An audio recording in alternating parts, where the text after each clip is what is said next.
नमस्कार सगळ्या विद्यार्थ्यांना मी विनंती करतो की आज कुठेतरी आंदोलन मागे घेण्याचा विचार आपण सर्वांनी करावा। तसंच पांडुराजांना सुद्धा केदार भाऊ असतील, काही विद्यार्थी उपोषणाला सुद्धा बसलेत, त्यांनी माघार घेण्याचा विचार करावा। जे जे काय पाहिजे ते सगळं तुमच्या सगळ्यांच्या वतीने आपण युनिव्हर्सिटीचे जे सर्व प्रमुख आहेत, सर्व अधिकारी आहेत, यांच्याशी गेले 7-8 दिवस आपण बोलत राहिलो, त्यांच्यापर्यंत तुमच्या अडचणी पोहोचवल्या, त्या त्यांना समजल्या। त्यांच्याकडनं काही अधिकारी सुरुवातीला ऑडिट करण्यासाठी आले, त्यानंतर दुसरे अधिकारी आले, तसंच नोडल ऑफिसर सुद्धा आता नियुक्त करण्यात आलेले आहेत।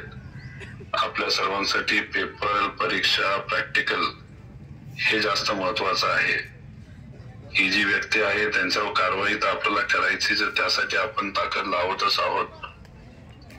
आणि याच्यामध्ये मी आपल्या सर्वांना आश्वासित करतो की कुठेही या व्यक्तीवर साधी कारवाई नाही होणार। तुमच्यावर जो अन्याय झालाय डिफरंट लेवलचा, मुलींवर, मुलांवर, विद्यार्थ्यांवर, तुमच्याकडनं पैसे घेण्यात आले, वेगळा अत्याचार झाला, या सगळ्या गोष्टीची किंमत त्या व्यक्तीला मोजावी लागणार आहे। पण ते आम्ही आमच्या लेवलवर नक्कीच त्या बाबतीत लक्ष घालू। पण तुमचं भविष्य हे जास्त महत्वाचं आहे। तुम्ही अभ्यासावर थोडस लक्ष द्यावं आणि विनंती करतो की हे आंदोलन थोडस तुम्ही मागे घ्यावं। त्यामुळे आता इथे अनेक लोकांनी आपल्याला पाठिंबा दिलाय। पांडुराजेत आहेत, सगळे सामाजिक संघटनेचे लोक आहेत, आदरणीय पवार साहेबांच्या मार्गदर्शनाखाली चालणारा पक्ष असेल, मित्र पक्ष असतील, नागरिक असतील, व्यापाऱ्यांनी सुद्धा त्यांचे व्यवसाय बंद ठेवले, त्यांनी तुम्हाला सहकार्य केलं, जामखेडकरांनी सहकार्य केलं। अख्खा जामखेड तालुका, कर्जत जामखेड मतदारसंघ हा तुमच्या बरोबर आहे। तर मी विनंती करतो, आणि विनंती करत असताना अजून एक गोष्ट आपण लक्षात ठेवावी, हे जामखेड मध्ये हे कॉलेज आहे, पण जामखेडकरांचा या कॉलेजचा काही संबंध नाही।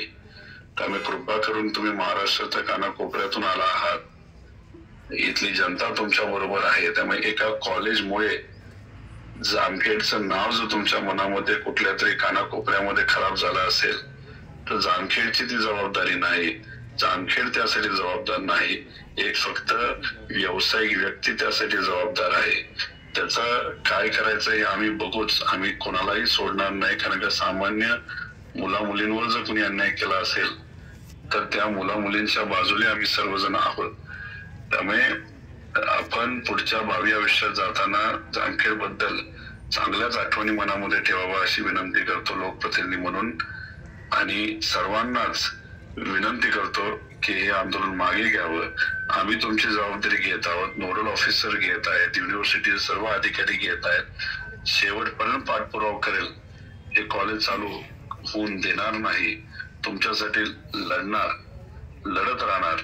फक्त तुमचं भविष्य, तुमच्या परीक्षा आणि अभ्यास हे सुद्धा महत्वाचे आहे। त्यामुळे सगळ्यांनाच विनंती करतो की आपण हे आंदोलन मागे घ्यावं।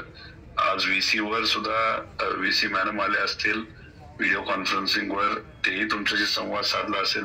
जे जे काय आम्हाला जमलं ते तुमच्या सगळ्यांच्या हितासाठी राजकारण मध्ये न आणता प्रामाणिकपणे ते केलेलं आहे। आणि याच्यातूनच आम्ही हे दाखवतोय की आम्ही तुमच्या बरोबर आहोत।